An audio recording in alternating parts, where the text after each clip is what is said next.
Le monde peut sembler souvent moche à celui dont la vision d'âme est atteinte de DMLA.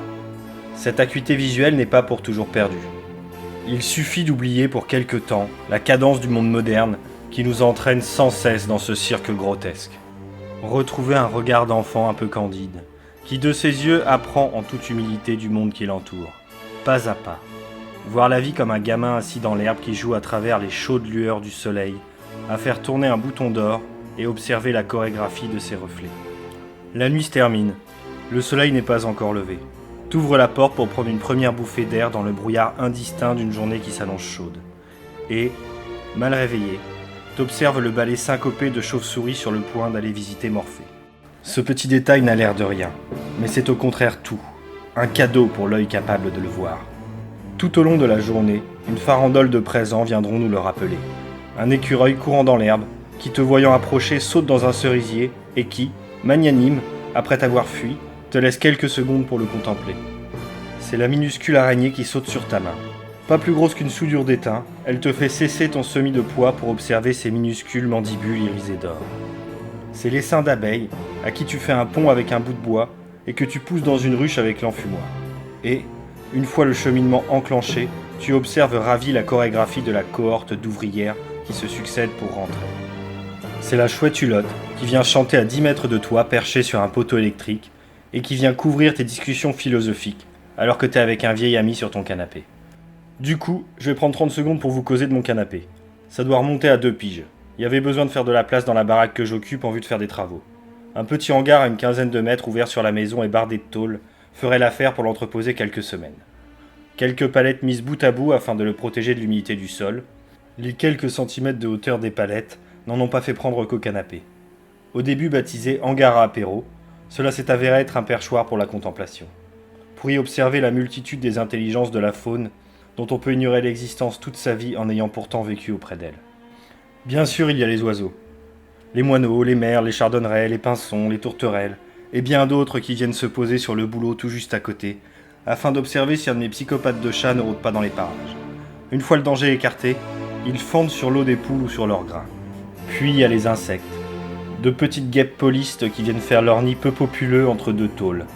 Des osmies qui viennent pondre leurs larves dans une pipe oubliée sur une vieille table en chêne. Le bruit des mandibules d'un frelon qui vient déchiqueter un bout de l'extrémité du fêtage, rendu tendre par les années de pluie, afin d'avoir la cellulose nécessaire pour construire son nid. Je pourrais citer des exemples à l'infini. Rien que le temps que je recopie ce texte du papier à mon vieil ordinateur portable, le bruit des gouttes tapant sur les tôles a fait sortir un escargot de sa cachette, et il grimpe le long du grillage que j'ai installé pour pas que les poules viennent chier sur mon canapé. Mieux vaut regarder un chou en fleurs valser au gré du vent que de se faire souffler l'âme par un écran. La beauté est partout à qui sait la voir. Le monde qui nous entoure est 1000 fois plus beau qu'une production d'Hollywood. Pour vivre libre, il faut se détacher de tout ce dont la méga-machine nous abreuve. Cesser de vivre par procuration des émotions et les expérimenter en face. Un agneau mort depuis quelques jours dont la peau explose quand tu le balances dans un trou, révélant la verminance atroce qui déjà s'occupe de digérer la vie qui l'a abandonnée, est bien plus puissant que n'importe quelle série télé. Les asticots sont plus prompts à s'occuper de toi que la plupart de tes amis Facebook. J'aime bien tuer les mouches dans une sorte de vengeance par anticipation. Mais faut reconnaître que leurs rejetons font un travail bien plus utile que celui des cobayes enfermés dans des open space. Le cinéma à outrance, la musique de masse, la télé, la presse subventionnée, les réseaux asociaux sont du bromure pour la vigueur de l'âme. Anesthésiés, nous n'avons plus les armes pour lutter. Et anesthésiés, c'est encore pour le meilleur. C'est que gavé de tout ça, on en deviendrait presque dépressif. Le côté Nice du Perceval de Chrétien de Troyes me paraît être un objectif. Le moche éternellement mis au pinacle atrophie l'espoir de celui qui vit pour la beauté. Et lorsque vous êtes dans cet état dépressif, le système a gagné. Il sait très bien que vous lui êtes redevable de tous ces stimuli vous réveillant de votre semi-mort. S'agirait de ne pas le laisser gagner. Plutôt chercher le Graal dans les grottes cathares comme un rêveur que chercher l'argent sur les plateaux enneigés de la télé. La nuit est tombée. L'escargot a bien dû faire 1 mètre depuis la dernière fois que je l'ai évoqué. La symphonie de la pluie ne s'est toujours pas arrêtée. Comme dans un opéra, on peut distinguer plusieurs parties.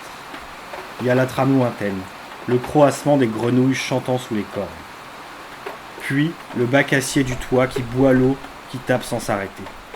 Les flûtes lointaines de cette précieuse semence de nuages qui rejoint la terre. Et enfin, les percussions rythmées par les gouttes s'écrasant dans des seaux. Je suis comme tous les autres à cette heure, assis sur mon canapé. Mais j'écoute la pluie danser.